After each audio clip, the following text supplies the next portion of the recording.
Big baggy hoodie and all, with probably a few stains on it. Here I am, we're gonna sit down for a Q&A.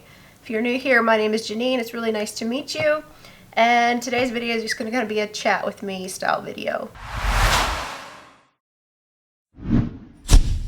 So I'm just lounging in my husband's big hoodie. They're so comfy. Why is it when they're so baggy, they're so much more comfortable? I got like a really bad stomach bug or something that's going around, I'm pretty sure, but then it kicked off my ulcerative colitis, and so I'm just kind of sick. A little bit discouraged because I've been doing well for so long, and I'm just hoping and praying that if I can get out of this flu that I can reverse my symptoms again with what I've done before, and try to get back to health again. But it's starting to look like a little bit of a long road. I forgot how bad these UC flares can be, and so anyway, so that's kind of why I'm just lounging here in the chair in my husband's sweater, and I decided I'll do a Q&A for the video. So I have quite a few questions here, and some of them are kind of deep, and so this will probably end up being 2 parts. So go ahead, grab yourself a cup of coffee, get some work done, and we'll just chat together. Before we jump into the questions though, I want to give a quick shout out to my friend. A few videos back I had told you how I was getting someone in to help me clean after our complete remodel. She has a cleaning business, and her team do excellent work. Like, they do deep, thorough cleaning. And if you're from this area, if you're like, I'm from kind of the Newville, Shippensburg, Chambersburg area, I believe they're a little bit further south, like Chambersburg, Greencastle area in Pennsylvania. But they do travel about an hour radius, and I highly recommend them if you're looking for someone to clean just once, or if you want to do like once a month or every other week type of cleaning. If you're a busy mom, sometimes splurging on yourself to have someone come in and clean versus like going to and having a spa day or something, to me is so much more refreshing. Anyway, I highly recommend her.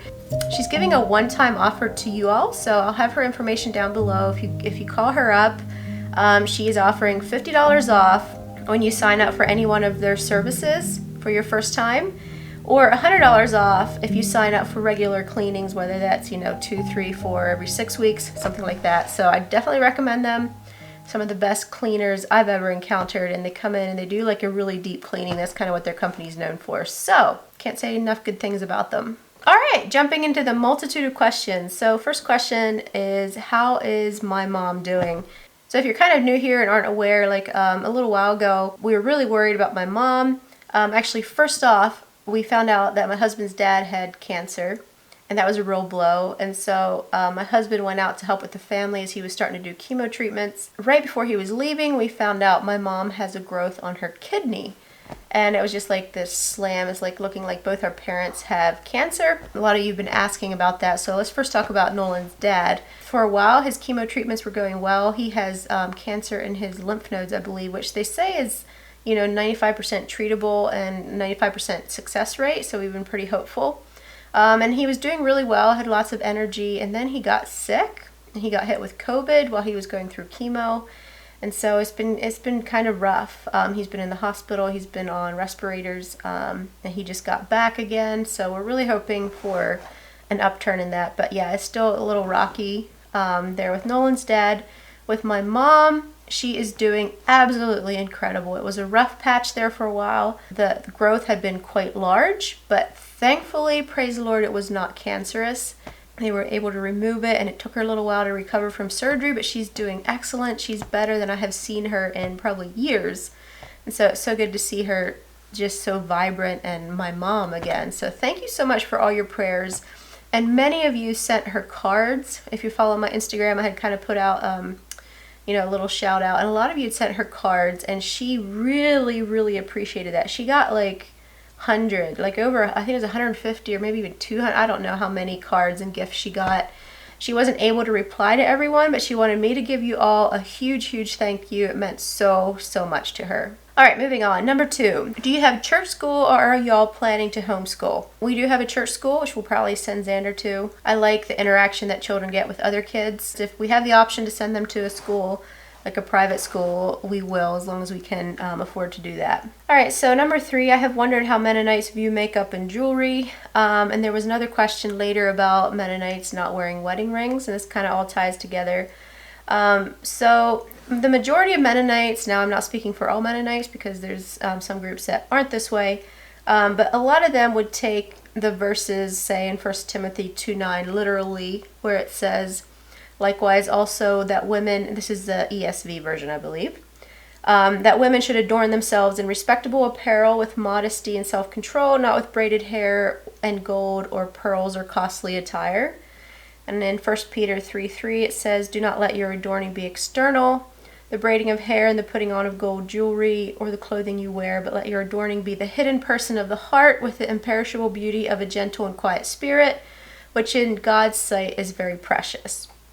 I know some people view these verses as saying that beauty in a woman comes from her heart, not by the things she puts on externally. But Mennonites have taken more the approach that we should also just be modest in, our clothes that we wear and not have lots of jewelry and makeup and that type of thing. And so a lot of Mennonites will use, makeup to like cover up. CoverGirl. I haven't ever had to use a whole lot. I'm very blessed. I don't struggle with a lot of acne and pimples and that type of thing, so I haven't had to use that type of thing a whole lot.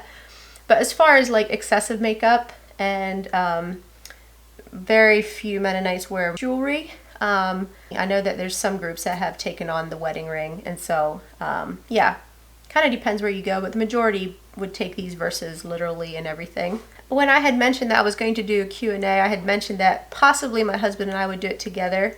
There wasn't a whole lot of questions that came in for the both of us, and being that I've been so sick the last while and he's been really busy as well, we just haven't gotten around to doing one as a couple. I love when he's on my videos, but sometimes I'm just scrounging last minute to get a video together. As now, as you can see, I'm not feeling well, and I'm trying to quickly do this so I can keep up with my weekly schedule.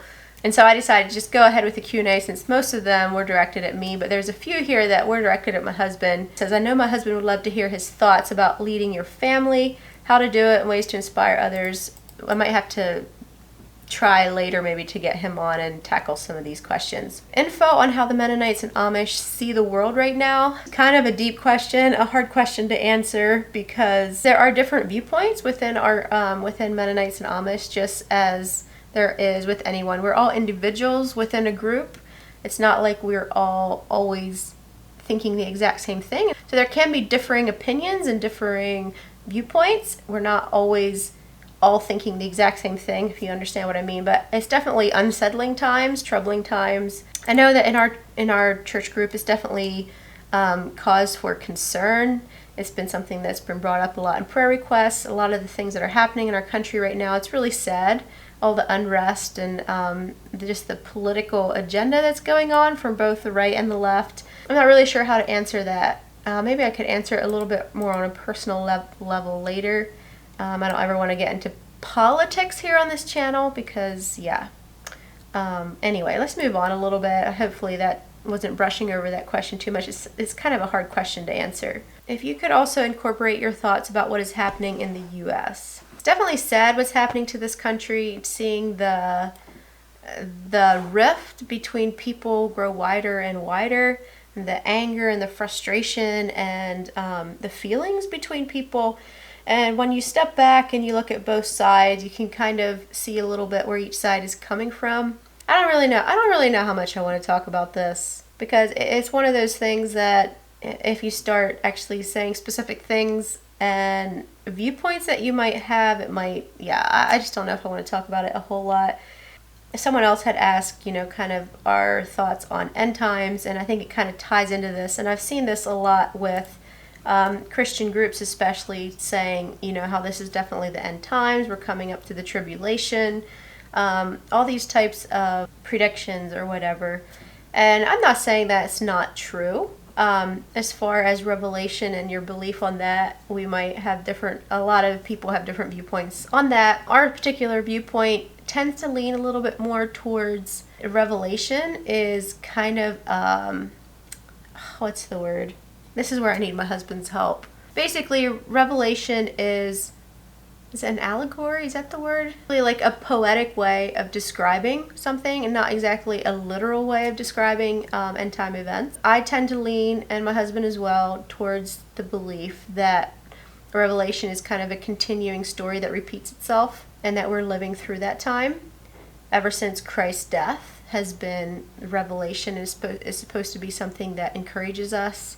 And I don't necessarily believe it's going to be like one big happening at the end of time. But I stand to be corrected. I don't think any of us have it truly understood. One of the reasons that I kind of feel down this line, especially, so when you read through Revelation and you read about the saints and how they're persecuted and how they're tortured. I should have had some verses up ahead of time, but basically all the martyrs for Christ, the ones that were beheaded and all this type of thing. You know, as Christians here, you know, we say, oh, this horrible time is coming for Christians in the future, and it's going to be just terrible to live down here. It's just going to be all this, you know, awful things happening to Christians. While I understand that, my question is, what about all the awful things that have already happened to Christians? Do they not count? All the atrocious things that have happened, people have been tortured beyond almost human imagination possibilities. They have been beheaded. All forms of death and torture have almost already happened to Christians. It just seems to me like so much of what is pictured in Revelation is what happens to Christian has already happened. And my reasoning behind that is, if we're saying that this awful thing is coming in the future to Christians, it's almost like we're dismissing the awful things that happened to people that were standing for Christ before this supposed end times. Sorry, future me jumping in here. I wasn't very clear. Basically what I was trying to say, I think there's kind of the belief out there that the Christians, the Church of Christ, is going to be raptured out before things get so terrible. And then there's also the belief that those that are left behind, you know, there will be a chance to still be saved, but it's just going to be such awfully atrocious times that it's almost impossible or whatever. That's my understanding of it. What I was trying to say is, what about all the Christians that have been tortured for their faith, have suffered immensely for the gospel? Where was their rapture? Do you know what I'm saying? If we as Christians think we're just going to be raptured and saved out of this earth and not face a lot of this hardship that it talks about in Revelation, a lot of those things that were spoken of already have happened to Christians. Those atrocities, those awful things. So it doesn't seem quite right to me to look at that and say, well, this is still something that's coming, when so many have suffered so much and they weren't raptured and saved from this awful tribulation. And I know the argument is saying it's going to be much worse than that, but to lose your life and to be tortured in such awful ways for the sake of the gospel seems pretty terrible to me. So that's just my thoughts. I don't know if I'm making sense here. I'm not trying to push my viewpoint in any way, because not all Mennonites feel this way. There's quite a few Mennonites that very much believe in the rapture and the end times. And I stand to be corrected. I'm not here trying to say I know, because I don't. This is just the feeling that I tend to lean towards. And then bringing in the thought of everything that's happening in the U.S. The unrest in this country is really nothing new in as far as history of mankind.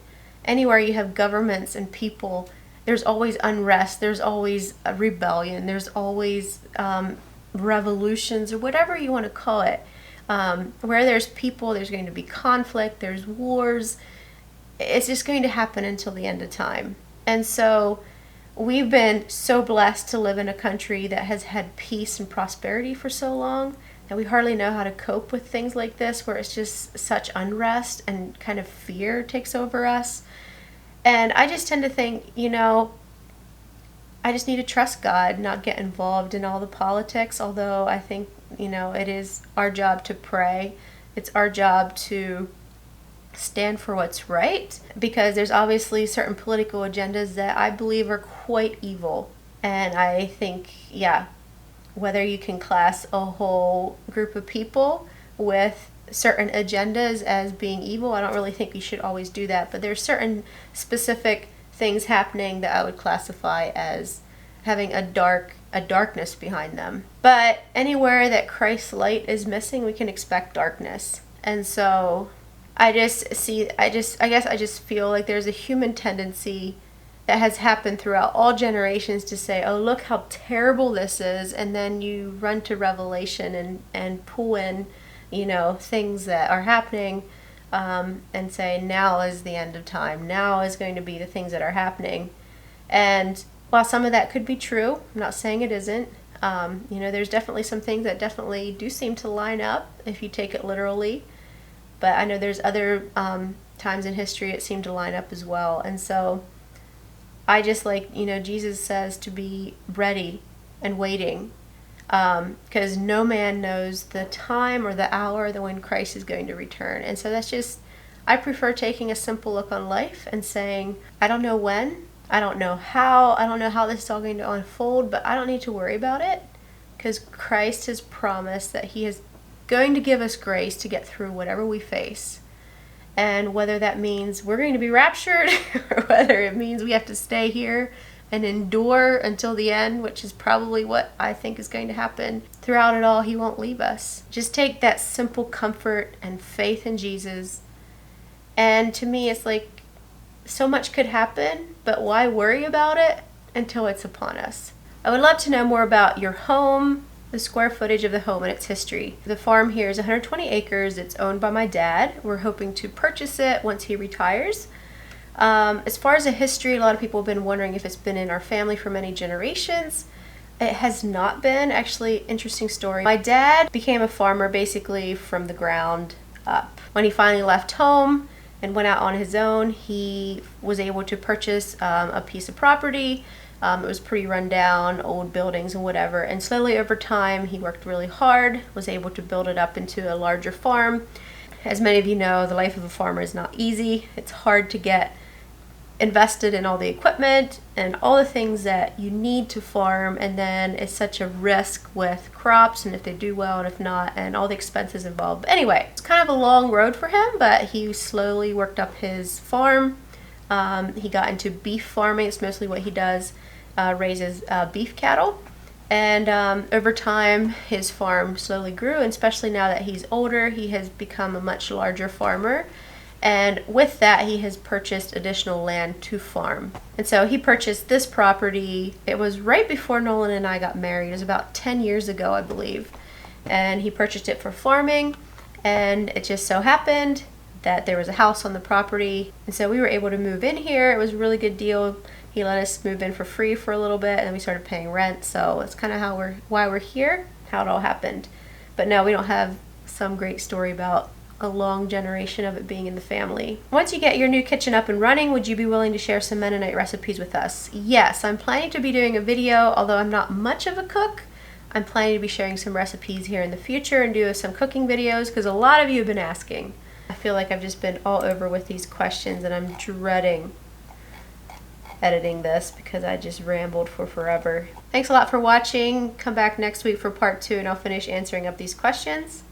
And feel free to browse around and check out some of my other videos. Have a good day. Bye.